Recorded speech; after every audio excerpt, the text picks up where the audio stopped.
Welcome back خواتین و حضرات، پیغام ٹی وی صبح وطن میں آپ کو ایک مرتبہ پھر خوش آمدید کہتے ہیں۔ خواتین و حضرات، کچھ لوگ اپنی ذات سے بالاتر ہو کر دیگر انسانوں کے لیے کام کرتے ہیں۔ پاکستان میں سیلاب آیا تو بہت سے لوگوں نے اور بہت سے اداروں نے خود سے بالاتر ہو کر پاکستانیوں کی خدمت کی، ان کی پریشانی کو کم کرنے کی کوشش کی، جس بھی طریقے سے ان کو فیڈ کر سکتے تھے ان کو فیڈ کیا۔ ان چند اداروں میں سے ایک بہت ہی نمایاں نام زمزم ویلفیئر ٹرسٹ کا بھی ہے۔ ہماری خوش قسمتی ہے کہ اس وقت ہمارے ساتھ زمزم ویلفیئر ٹرسٹ کے کوآرڈینیٹر جناب نعیم ناصف صاحب موجود ہیں۔ السلام علیکم بھائی جان۔ وعلیکم السلام ورحمۃ اللہ وبرکاتہ۔ بہت شکریہ، آپ وہاں سے خدمت کر رہے تھے، ہماری درخواست تھی آپ تشریف لائے، جزاک اللہ۔ آپ کی نوازش ہے، آپ نے وقت دیا ہے۔ نعیم بھائی، جب سیلاب کی کیفیت پیدا ہوئی، لوگ گھروں سے بے گھر ہو گئے، بہت پریشانی کا شکار ہو گئے، ان کے گھر چلے گئے، کھانے پینے کے معاملات ان کے وہ متاثر ہو گئے، ان کے بیوی بچے، چھوٹے بچے، سب ہر چیز ان کے متاثر ہو گئی۔ آپ نے ان مناظر کو قریب سے دیکھا، کیا محسوس کیا؟ ان کے کیا اس وقت فیلنگز کیا تھیں؟ عباس بھائی، یہ وہ احساس ہے، یہ جو آپ فرما رہے ہیں نا کہ میں نے کیا محسوس کیا، جو آغاز میں محسوس کیا تھا، اسی احساس نے مجھے مجبور کیا اس بات پہ کہ میں تب سے لے کے 6 ماہ مسلسل فیلڈ میں رہا اور ابھی تک ہم فیلڈ میں، ورنہ آغاز میں پلان یہ نہیں تھا۔ آغاز میں یہ تھا کہ ابھی کا جو جنوبی پنجاب میں راجن پور، فاضل پور، یہ ان ایریاز میں جب سیلاب آیا، لوگ متاثر ہوئے کہ ہم انہیں ہیلپ آؤٹ کرتے ہیں، اور پھر وہ معاملہ ختم ہو گیا۔ وہاں مسائل اتنے زیادہ ہیں، یعنی اگر آپ دیکھیں تو وہ سیلاب سے متاثرہ لوگ کم لگتے ہیں۔ یعنی اگر آپ جب وہ 2 سال بعد، 4 سال بعد، 6 سال بعد بھی جائیں نا وہاں، تو آپ کو لگے گا یہ آج بھی سیلاب سے متاثر ہیں۔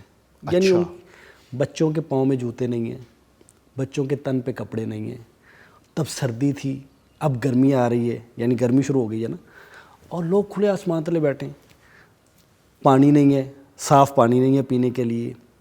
اچھا، جو شخص جو ہے وہ 500 روپے کماتا ہے، اس کے فیملی کے 8 ممبر ہیں، وہ کیسے گزارا کرتا ہے؟ یعنی مختلف طرح کے مسائل ہیں، بہت سارے مسائل۔ سیلاب میں تو وہ مسائل پھر بہت بڑھ گئے۔ جی بالکل۔ یعنی ہم نے دیکھا کہ لوگ سڑکوں پہ ہیں۔ جی بالکل۔ آغاز میں تو خیمہ نہیں تھا لوگوں کے پاس، کھلے آسمان تلے بیٹھے تھے، پھر اللہ تعالیٰ نے کرم کیا، لوگ وہاں فیلڈ میں گئے، ان کو خیمے میسر آنا شروع ہوئے۔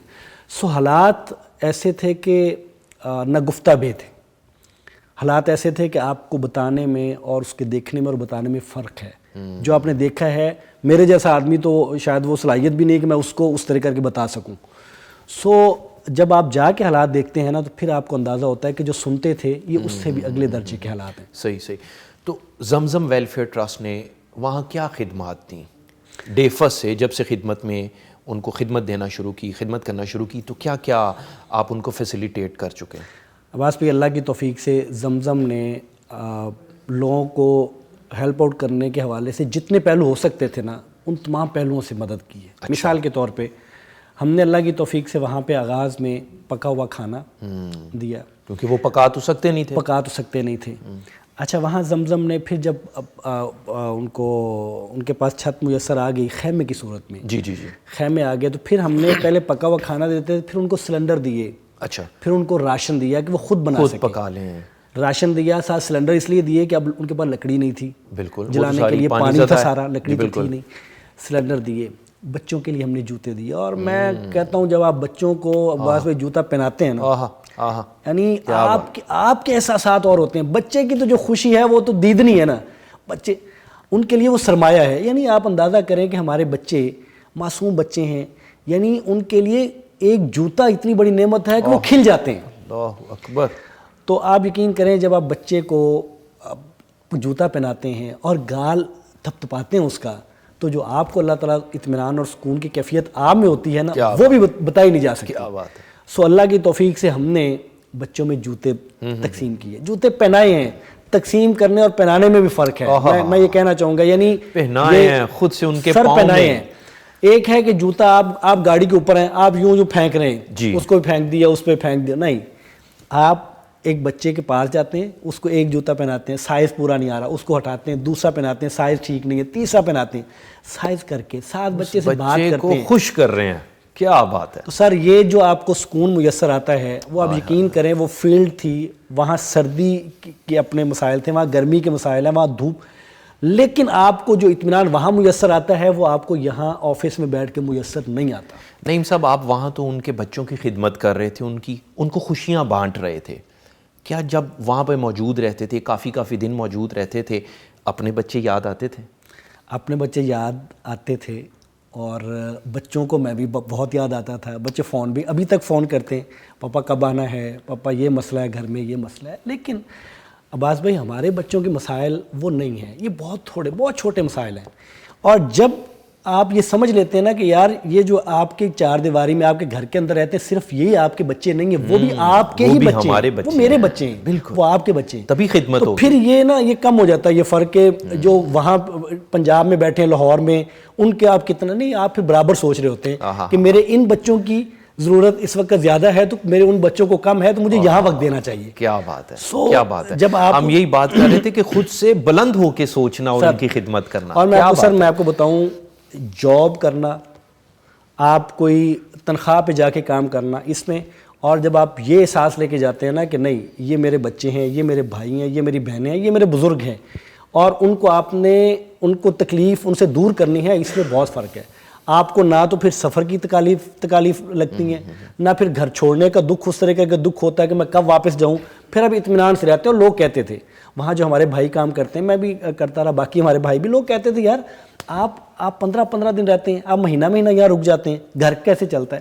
حالانکہ گھر کے مسائل یہ نہیں تھے کہ یہاں حل ہو جاتے تھے یا گھر نہیں, وہ تھے, لیکن وہ چونکہ بڑے مسائل تھے سو یہ ان کا احساس ہو جاتا تھا, اور وہاں جو خوشی نصیب ہوتی تھی. اور گھر میں ہم نے یہ بات سمجھائی تھی, اپنے بچوں کو سمجھاتے تھے کہ بیٹا وہاں نا آپ کی طرح کے پھول ہیں, بچے ہیں چھوٹے چھوٹے, کلیاں ہیں وہاں پہ, بیٹا ان کے پاس جوتے نہیں ہیں, ان کے پاس کپڑے نہیں ہیں, تو بیٹا آپ کے پاس چھت ہے, آپ کے پاس یہ چیزیں ہیں, ان کے پاس نہیں ہیں, تو ہم ان کو دے رہے ہیں. اور بچوں کو یہ بات سمجھ آتی تھی, بچے کہتے تھے ٹھیک ہے پاپا. گھر اپنی مسز سے کہا, میری بہنوں سے, میری بہنوں کو آغاز میں بڑی مشکل یہ تھی کہ سفر ہے, اور دعائیں دیتی تھیں کہ وہاں اس طرح کے حالات فکر آتی ہے نا. پھر وہ کہیں سے انہوں نے سن لیا کہ سندھ میں حالات ایسے بھی ہوتے ہیں کہ وہ اغوا کر لیتے ہیں, وہاں کے جو کچے کے ڈاکو اور یہ وہ اغوا کر لیتے ہیں, پھر وہ تاوان مانگتے ہیں. اچھا پھر وہ اور پریشان ہو گئی کہ یہ کب ختم ہوگا, یہ کوئی پنجاب میں نہیں ہو سکتا ریلیف ورک, وہاں ہی ہونا ہے. تو ان کو بہنوں کو بتایا کہ نہیں, اللہ تعالیٰ دیکھیں زندگی موت اللہ کے ہاتھ میں ہے, تکالیف, لیکن جو اگر آپ ان چیزوں سے ڈر کے اپنے بہن بھائیوں کے پاس نہیں جائیں گے تو کون جائے گا, ان کی خدمت کون کرے گا, ان کو ہیلپ آؤٹ کون کرے گا. سو یہ ساری چیزیں تھیں, اطمینان رہا. اور انشاءاللہ میں اس بات پہ مطمئن ہوں کہ زمزم نے جو میری ذمہ داری لگائی تھی, اور میں زمزم کے کام سے مطمئن ہوں, اور زمزم میں سمجھتا ہوں کہ میرے کام سے انشاءاللہ تعالیٰ مطمئن ہوگا کہ جو میری ذمہ داری لگائی تھی میں نے اپنی پوری صلاحیتیں جو اللہ نے مجھے جتنی دی ہیں ان صلاحیتوں کے مطابق میں نے اطمینان, میرا اطمینان پوری ایفرٹ سے کام میں نے کیا, پوری ایفرٹ سے. خواتین و حضرات, ان پریشانی کے ایام میں الحمدللہ ناچیز کو بھی کچھ خدمت کرنے کا موقع ملا اپنے انہی اداروں سے, تو وہ لطف ہی الگ تھا, اور وہ جو سکون آتا تھا وہ بیان نہیں کیا جا سکتا. نعیم بھائی مجھے یہ بھی فرمائیے گا, یہ تو آپ کی ایفرٹ ہو گئیں, یا وہ لوگ جو خدمت کر رہے تھے ان کی ایفرٹ تھیں, لوگوں کا تعاون کیسا رہا اس پورے دور کے اندر؟ لوگوں کا رویہ, جو ڈونرز کہہ لیجئے, یا سپورٹنگ اینڈ تھا, ان میں لوگوں کا کیسا رویہ رہا؟ عباس بھائی اس میں ہمیشہ سے, خاص طور پہ ہمارے پاکستان کے جو لوگ ہیں, ہمیشہ سے ان کی یہ خوبی رہی ہے, اور یہ انہی کا خاصہ رہا ہے کہ جب حالات مشکل ہوئے ہیں تو انہوں نے دل کھول کے رکھ دیے. اور ایسا ہی ہوا ہے. جب ہم جنوبی پنجاب میں تھے تو اب یقین کریں کہ اتنا سامان یہاں سے جا رہا تھا, اتنے ٹرک جا رہے تھے سامان کے, کہ ہمارے لیے وہاں ان کو لینا اور ان کو تقسیم کرنا مشکل ہو رہا تھا کہ اس کو کیسے مینج کیسے کریں, اتنا سامان تھا. ایک طرف ہم پلان کر رہے تھے کہ آج ہم نے یہ یہاں تقسیم کرنے, اور فون آئی جا رہے تھے کہ یہاں سے ٹرک آ رہا ہے, یہاں سے 2 ٹرک آ رہے ہیں, یہاں سے 4 ٹرک آ رہے ہیں. سبحان اللہ. یہ تھا اجتماعی طور پہ جو مختلف دیہاتوں میں, مختلف شہروں سے. پھر انفرادی طور پہ میں آپ کو ایک مثال دیتا ہوں کہ میں جہاں رہتا ہوں, میرے گھر کے اسی محلے میں خاتون رہتی ہیں, اور اس کے شوہر فوت ہوئے ہیں, ان کے بچے ہیں. تو وہ بچے ابھی چھوٹے ہیں, بڑی بیٹی ہیں, وہ بیٹی بھی کماتی ہیں اور وہ خاتون خود بھی کماتی ہیں, اور وہ کام کرتی ہیں کھانا بنانے کا, اس طرح کا کام کرتی ہیں. آپ یقین کریں گے کہ انہوں نے پیسے بھیجے, اور انہوں نے مجھے کال کی, انہوں نے کہا کہ بھائی یہ پیسے نا وہاں کہ اپنی اس سیلاب والوں کے لیے. یعنی میں حیران ہوں کہ یہاں ہم یہ سمجھ رہے ہوتے ہیں کہ یہ بہن جو ہے ان کے شوہر نہیں ہے یا یہ بچے یہ ان کو مدد کی ضرورت ہے, اور انہوں نے باقاعدہ رقم بھیجی کہ یہ نہ وہاں لگا دیجیے گا. کئی مثالیں ہیں کہ جو لوگ یہاں خود ڈیزرونگ ہیں انہوں نے یہاں سے بھیجا, سامان بھیجا, انہوں نے کیش بھیجا. اب انہوں نے کیسے نکالا, یعنی کیسے اپنے بجٹ کو کٹ لگایا, کہاں سے یہ پیسے نکالے تھے, اپنی سیونگز میں سے انہوں نے اس میں سے خرچ کیا. اس کی بے شمار مثالیں اس طرح کی. بالکل صحیح. نعیم بھائی, ایک جانب تو ہم یہ رویہ دیکھتے کہ جب پریشانی آئی تو پاکستانیوں نے بڑھ چڑھ کر اس میں خدمت کی. کسی شخص کے پاس اگر 10 ہیں تو اس نے اس میں سے بھی کچھ نہ کچھ خرچ کیا. لیکن ابھی جو ہم معاشی پریشانی کا شکار ہیں اور منفیت اور مایوسیت چھائی ہے, لیکن اس سین میں ہم بہت سے ایسے رویے دیکھ رہے ہیں جو منفی ہیں. لوگوں کو یا جو ذخیرہ اندوز ہیں انہیں لوگوں کی مشکلات سے کوئی سروکار نہیں ہے, بس وہ اپنا پروفٹ گین کرنے کے لیے پرائس رائز کر رہے ہیں, اور اس قسم کے رویے جو ہیں وہ ہمیں دیکھنے کو مل رہے ہیں. تو یہ فرق کیوں ہے, یا ہم کیسے ان لوگوں میں اس پریشانی کے دور میں وہ جذبہ خیر سگالی پیدا کر سکتے ہیں کہ آپ اپنے منافع کو نہ دیکھیں, آپ عوام کی پریشانی کو دیکھیں اور اپنا دامن دراز کریں؟ یہ کیسے ہم کریں؟ یہ ہمارے یہ بات ٹھیک ہے, یہاں اس طرح کی مفاد پرستی کہہ لیں یا بیگانگی کہہ لیں موجود ہے, لیکن ایک بڑا حصہ جو ہے پاکستان کا وہ ایسا نہیں ہے الحمدللہ. وہ اللہ کی توفیق سے وہ اپنا حق چھوڑ کے دوسرے کو دینے کے لیے تیار ہے. اور میں آپ کو بتاؤں کہ وہاں ایک امام صاحب ہے سندھ میں, ہم ایک جگہ پہ ہم نے گھر بنائے, تو امام صاحب کا گھر ابھی بھی, جب ہم ابھی بات کر رہے ہیں تو ابھی بھی ان کا گھر نہیں بنا. اچھا. ان کے پاس ایک کمرہ ہے, آگے برآمدہ تھا وہ گر گیا, اور وہ کمرہ بھی جو ہے وہ ایسا نہیں ہے کہ اس پہ رہا جا سکے.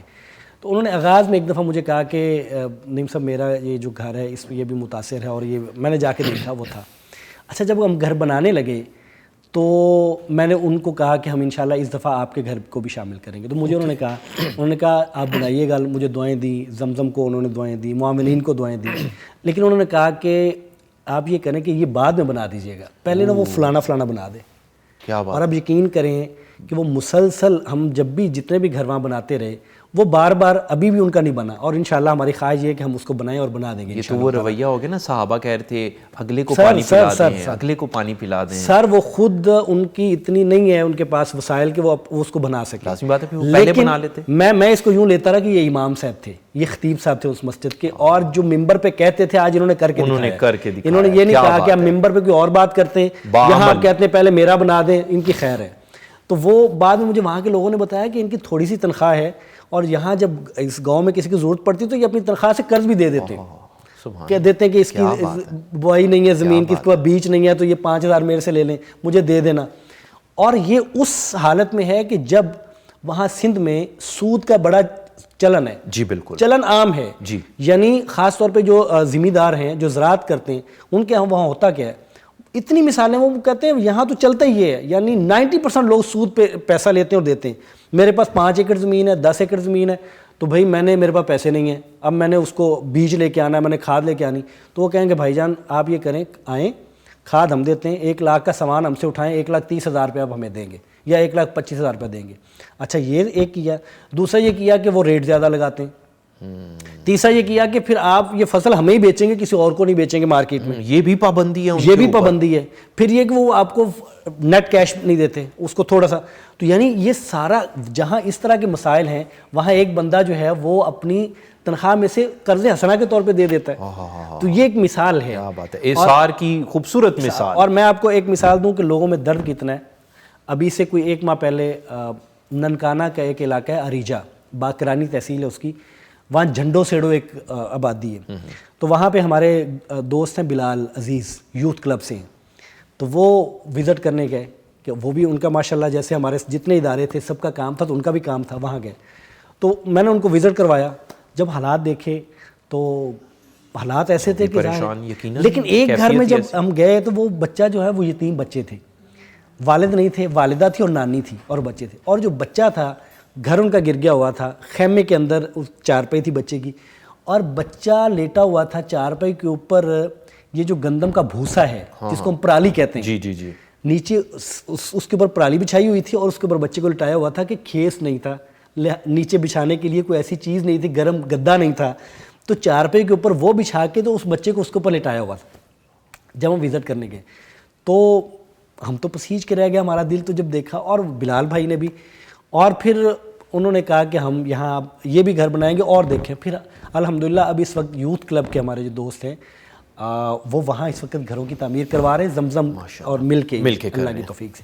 تو بات یہ ہے کہ لوگ یہاں سے جاتے ہیں, جب وہاں حالات آپ جا کے دیکھتے ہیں نا, اور میں بار بار یہ بھی بات بھی کہتا ہوں, ہمیں لگتا یہ ہے کہ اب وہ حالات نارمل ہو گئے ہیں, اب پانی خشک ہوا ہے, ابھی سے 2-3 ماہ پہلے کا خشک ہونا شروع ہو گیا تھا, یعنی اب لوگوں کا مکان بنا کے دے سکتے ہیں. باقی چھوٹے چھوٹے جو تعاون تھے وہ تو کئی طرح سے ہوتے رہے, اب ان کی ضرورت ہے, اور میں اپنے بہن بھائیوں سے ضرور کہوں گا کہ وہاں آپ توجہ کریں. اب بہت سارے لوگ ہیں جن کے گھر گرے ہوئے ہیں, اور یقین کریں وہ نہیں بنا سکیں گے, وہ کبھی بھی نہیں بنا سکیں گے. ان کو آپ نے خیمہ دے دیا ہے, خیمہ دے دیا ہے, وہ اگلے کوئی 6 ماہ تک, 2 سال تک وہ خیمے میں رہتے رہیں گے, لیکن وہ نہیں بنا سکیں گے. صحیح. نعیم بھائی آپ کے وقت کا بہت شکریہ, اللہ تعالیٰ آپ کی ان کاوشوں کو قبول فرمائے, آپ نے بہت وقت بھی دیا, جزاک اللہ. خواتین و حضرات, اس کے ساتھ ہی ہم بریک پر چلتے ہیں. بریک سے واپس آتے ہیں تو ہمارے ساتھ رانا شفیق خان پسولی صاحب موجود ہوں گے, ان سے بات کرتے ہیں. اسٹے ود پیغام ٹی وی.